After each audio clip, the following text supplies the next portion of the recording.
خودکارم داره از درد میگه جوهر کبود بنفش واسه از اول دستاتو حس کنی چیه؟ فکر کردی چاره یه نمرس یه نخبن باش که رتبهش بالاست و مثبت ته تهش اینه که میزنن عکس تو به دیوار یه مدت تابلو میشی و یه میختود کتابات بریز دوری وقتی موجه رفت بکاسه منه تو مدرسه انگوش میکنیم کون هم زیر میز شل بگیر وگرنه درد داره ها نمیشه حاجی تو روش اثر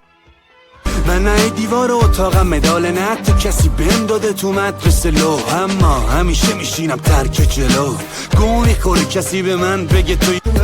همیشه اونی که فکر میکنی نیست زد و بند و جمع و تفریق جر و بحث و جنگ و تهدید صبح به صبح تست و درس معلم و یه 20 دیگه معلم ها نخواستن همه سب درای دنیا برام زدن چون دلم میخوا سوالاشونو جواب دادم من یه رفیق دارم که سر هرکی نقاشه اصلا انتهاش قلمو تو دستش همه جا میپاشه همه چی فیلمه واسش مثل جیم جار میشه خرخونه خواهی مالی خودتی صبرت بالاست اما با این صبوریتم ریدی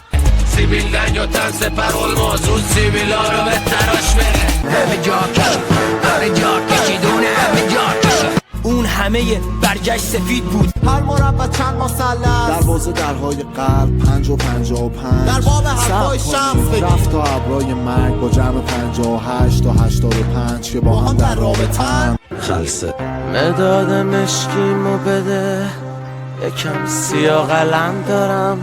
دست نزده آقا من دیگه رفت منو تو عین کس و کاندومی که برشون میاد از هم دیگری بهتره از قرص و پانتومی منو تو عین سس و پالتوی